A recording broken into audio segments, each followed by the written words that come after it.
Hi everyone. তো ভিডিওটা শুরু করছি 15ই আগস্ট বিকেলবেলা থেকে। তো এটা আমাদের ঠাকুর ঘরের নতুন আসন এসেছে, আর এই আসনটা এখন কিন্তু নামানো হচ্ছে। দেখো 3জন মিলে নামাচ্ছে আসনটাকে, আর এটা আমাদের ঘরে ঢোকানো হচ্ছে। আচ্ছা, আসনটা দেখে তোমরা বলো তো কেমন হয়েছে আসনটা।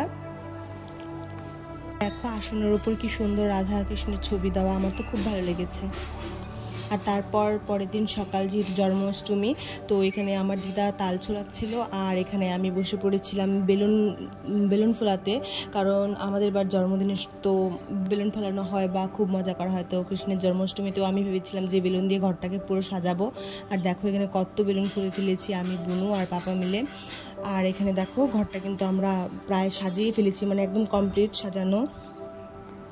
তারপরে কিন্তু আমার ফোন আসছিল, আমার একটা পার্সেল ছিল, তো সেই পার্সেলটা নিতেই চলে গেছিলাম বাড়ির সামনে। আর দেখো এখানে কিন্তু দাদা আমার পার্সেল খুঁজেই পাচ্ছে না, মানে একদম ব্যাগের নিচে ছিল আমার ড্রেসটা। এখানে খুঁজছে সব বের করে তারপর খুঁজছে, তার কিছুক্ষণ পরে পেলো। তো এখানে আমি আনবক্সিং না করতে থাকতে পারবো না, তো আমি দেখতে চলে গেছি আর পার্সেলটা কী ছিল। আচ্ছা, কী ছিল বলি। আমার পার্সেলটাতে ছিল একটা শাড়ি, তো আমি শাড়ি অর্ডার করেছিলাম। এটা 17 তারিখ আসার কথা ছিল, কিন্তু চলে এসেছে 16 তারিখ, ভালোই হয়েছে। তারপর দেখো এখানে ফ্রাইড রাইসের জন্য কিন্তু মা সবজি করছে, আর এখানে তালের বড়া হচ্ছে। আর এখানে দিদাকে বলেছি ক্যামেরার দিকে তাকাতে, দিদা বুঝতেই পারিনি আর হাসতেছে এখানে। আর দেখো এখানে কিন্তু আমি একটা স্বস্তিক চিহ্ন এঁকেছি, আর একটা বেলুন দিয়েছিলাম, ওটা একদম চলে গেছে বেলুন। আর আমি এখানে কিছুক্ষণ পরে ছবি তুলছি আর কি। আর এখানে ফ্রাইড রাইসের জন্য বুনু নারকেল কাটছে। আর দেখো এখানে কিন্তু কীর্তন হবে, তাই আমি এই জায়গাটাও বেলুন দিয়ে সাজিয়ে নিয়েছিলাম। তারপর ফ্রিজে জল ভরে রাখলাম। আর তারপর কি আমি চলে যাচ্ছি এতগুলো বোতল নিয়ে, অনেকগুলো বোতল ছিল, ফ্রিজে ভরলাম। আর তারপর কিন্তু নারকেলের সাথে সাথে পনিরও কাটা হয়েছে, কারণ আমাদের বাড়িতে আজকে ফ্রাইড রাইস আর পনিরের তরকারি হবে, আর কি নিরামিষ তরকারি হবে সেটা আমি ভুলে গেছি। আর এখানে দেখো আমি আর বুনু কিন্তু পনির কেটে নিচ্ছি, আর মা বলেছিল পনিরটাকে কেটে ফ্রিজে আবার জলিয়ে রেখে দিতে, কারণ আমাদের রান্না করতে করতে তো দেরি হবে তাই। আর এখানে কাজের কি শেষ আছে বলো। আর এখানে আমি বসে পড়েছি আদা আর জিরে বাটা করতে।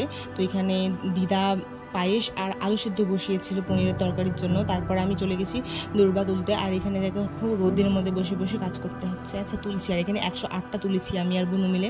তার কিছুক্ষণ পরে ফ্যানের নিচে গিয়ে চুলটা খুলে বসেই আছি।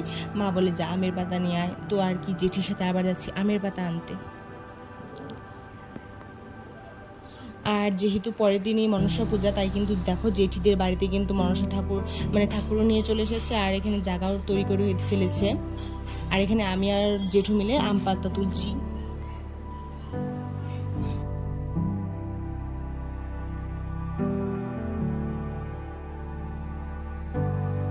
জেঠিদের বাড়ি থেকে আসার পরে দেখি এখানে যে আমার দিদা মানে নিরামিষ সবজি সম্বাস দিচ্ছে, আর এখানে আমি ভিডিও করছি। তারপর মা বললো যে ফুলের মালা করে নিতে, তো এখানে আমি সাদা ফুলের মালা 3টে করেছিলাম। আর এটা দেখো এটা কত সুন্দর হয়েছে, এটা আমি সবসময় মোটামোটা করে করতে ভালোবাসি। আর এটা তো আমার খুব ভালো লেগেছে, চিকন হলেও কিন্তু খুব ভালো লেগেছে।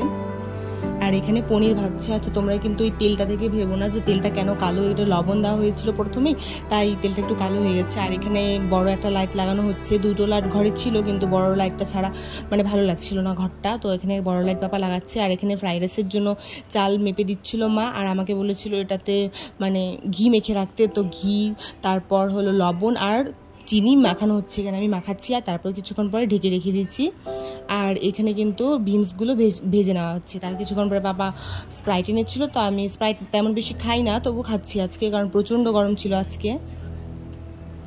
আর বিকেল হয়ে গেছে, তো তারপর যাবে জল ভরতে, তো আমি এখানে ঘটগুলো তৈরি করে ফেলেছিলাম। আর এখানে আমাদের বাড়ির পাশেই নদী, তাই আমরা সবাই মিলে চলে যাচ্ছি নদীতে জল ভরতে। প্রথমেই তো গঙ্গা নিমন্ত্রণ করতে হয়, তো মায়ের জলেতে নেমে গঙ্গা নিমন্ত্রণ করছে, আর আমি আগেই জলে নেমে পড়েছিলাম।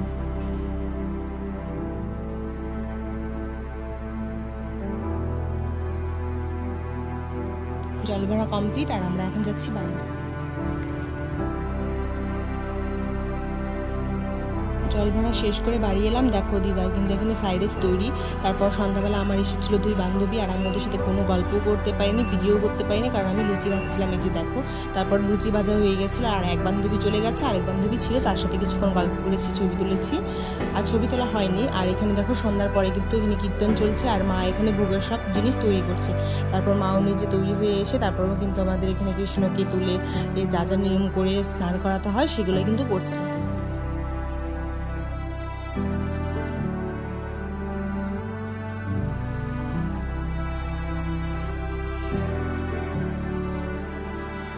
আর দেখো এখানে কিন্তু জলে যা যা দিতে হয়, দুধ, দই, মানে গঙ্গা জল, আরও কিছু কিছু দিতে হয়, আমি প্রায় ভুলে গেছি। আর এখানে দেখো মা কিন্তু তারপর ঠাকুরকে এখানে স্নান করাচ্ছে, বরণ করছে মা, দিদা, তারপর একে একে সবাই, পাপা, সবাই একে একে স্নান করে নিচ্ছে।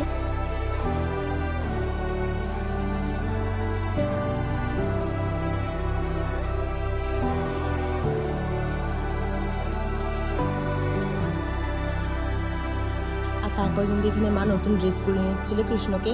আর যেহেতু কৃষ্ণর প্রিয় মাখন, তো মা কিন্তু মাখন তুলেছিল। আর এখানে দেখো কৃষ্ণকে মাখন, মিষ্টি, তারপর সব কিছু মানে কি যা যা মিষ্টি জিনিস ছিল সব কিন্তু অল্প অল্প খাইয়ে দিচ্ছিল।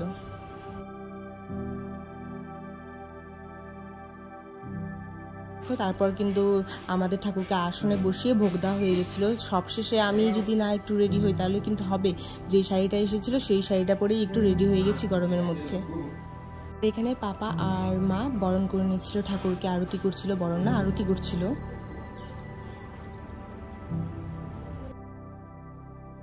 কিন্তু আর ওইদিকে কিন্তু কীর্তন হয়েছিল, বলেছিলাম যে আমি কীর্তনের জন্য জায়গা রেডি করেছিলাম। আর এখানে তার কিছুক্ষণ পরে ভোগ দেওয়া, আমাদের প্রসাদ দেওয়া হয়েছে। আর এখানে প্রায় 1টা বেজে যাচ্ছে, আমি এখন খাচ্ছি। ভিডিওটা ভালো লাগলে লাইক, কমেন্ট, শেয়ার করে দিও, আর একটা সাবস্ক্রাইব করে দিও। Thank you, bye by.